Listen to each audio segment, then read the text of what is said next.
आप देख रहे हैं सिटी हलचल। उत्तर प्रदेश के अमरोहा लोकसभा की बसपा से टिकट पर लोकसभा चुनाव जीते सांसद दानिश अली का बयान विकास दुबे गैंगस्टर ही नहीं आतंकवादी था और उसको उस लेबर का आतंकवादी बनाने का काम किन लोगों ने किया, उस पर इस कथा कथित एनकाउंटर के बाद पर्दा गिर गया जो उजागर नहीं होनी चाहिए थी। चीज़ें कि कौन कौन इसमें इन्वॉल्व थे, विकास दुबे में कितना साहस आया, कहां से जो इसको सीओ समेत 8 पुलिसकर्मी की हत्या कर दी। असली मुद्दे को डाइवर्ट करने के लिए इन कथाकथित एनकाउंटर किया गया। विकास दुबे एनकाउंटर की सुप्रीम कोर्ट से जज के निर्देश की जांच होनी चाहिए, वरना उस जांच का क्या फ़ायदा जिस एसआईटी के जो 5 कमेटी बने उससे वही लोग शामिल हो जिन लोगों ने ये कथाकथित एनकाउंटर किया है। अलीगढ़ मुस्लिम यूनिवर्सिटी पर बसपा सांसद दानिश अली का कहा कि यूपी पुलिस को पहले ही अलर्ट कर दिया गया था कि जो सीए के विरुद्ध में प्रदर्शन कर रहे हैं, जो संविधान की रक्षा करने के लिए प्रदर्शन हो रहे हैं, प्रदर्शनकारियों पर छात्रों का आप उन पर मुकदमा लगाएं और उन पर शिकंजा कसिए जिनके पास कुछ नहीं है, क्योंकि आप कानून का राज इस प्रदेश में दे नहीं पा रहे हैं। तो सबसे आसान तरीका है कि बुनियादी मुद्दों से ध्यान हटाने के लिए ये काम किया जा रहा है। श्याम प्रसाद मुखर्जी पंडित जवाहरलाल नेहरू के कैबिनेट के मंत्री थे। श्याम प्रसाद मुखर्जी मुस्लिम लीग की सरकार में बंगला में वित्त मंत्री थे। जब इस बारे में हमारे चैनल के संवाददाता ने बात की तो उन्होंने क्या कहा, सुनिएगा। अमरोहा से मयंक शर्मा की रिपोर्ट, सिटी हलचल अमरोहा। देखिए, सवाल जो उठे हैं वो जायज़ सवाल है और मेरी राय इसमें पहले दिन से बहुत क्लियर है कि जो दोषी है उसको सजा देने का काम कोर्ट का है। इस देश में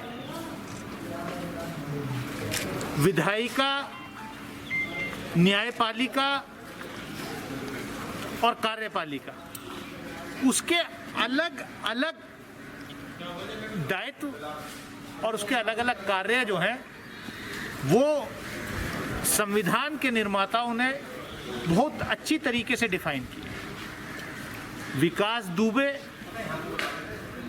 एक गैंगस्टर ही नहीं आतंकवादी था और उसको इस लेवल का आतंकवादी बनाने का काम किन लोगों ने किया, उसके इस एनकाउंटर के बाद उन सब पर पर्दा डल गया। जो उजागर होनी चाहिए थी चीजें कि कौन कौन लोग उसमें इन्वॉल्व थे, एक ऐसे गैंगस्टर को इस लेवल का आतंकवादी बनाने, 8 ऑफिसर्स और पुलिसकर्मी शहीद हुए। लेकिन मैं अभी भी वही बात कह रहा हूं। अच्छा, सोशल मीडिया पर मैं वही तो कह रहा हूं। क्या है कि हमारे यहाँ देश में जनता जो है वो जज्बात के साथ बहती है। अच्छा, अलीगढ़ की सूची में उसका नाम तक नहीं था कांग्रेस में। मैं सारी चीज मैं इसीलिए तो कह रहा हूँ कि उसको इतना दुस्साहस उसमें आया कहां से कि एक डिप्टी एसपी, 2 एसओ इंस्पेक्टर्स और मतलब 8 पुलिस ऑफिसर्स और सिपाहियों की उसने हत्या कर दी। अच्छा, दावा उनके साथियों का दावा किया था कि वो बसपा से भी टिकट लेना चाहते हैं। देखिए, फिर हम लोगों की सोच इतनी संकीर्ण हो गई है कि असली मुद्दे को डाइवर्ट करने के लिए सपा, बसपा, भाजपा, कांग्रेस, बात ये नहीं है। बात ये है कि जो संविधान है हमारा, उस संविधान की रक्षा होगी कि नहीं होगी, उस संविधान के तहत इस देश में कानून का राज होगा कि नहीं होगा। अगर विकास दुबे एक आतंकवादी था, उसने हमारे पुलिसकर्मियों को शहीद किया, तो उसका मतलब ये नहीं है कि उसके सारे जो जुर्म हैं उस पर पर्दा डालने के लिए जो ये तथाकथित एनकाउंटर हुआ, इसकी भी जांच होनी चाहिए। आपको किसी ने ये हक नहीं दिया है कि आप जो है किसी को किस तरह जांच चाहते हैं। हम तो चाहते हैं कि ऑनरेबल सुप्रीम कोर्ट के सिटिंग जज के निर्देशन में ये जांच होनी चाहिए, वरना उस जांच का क्या फायदा। जिस एसआईटी में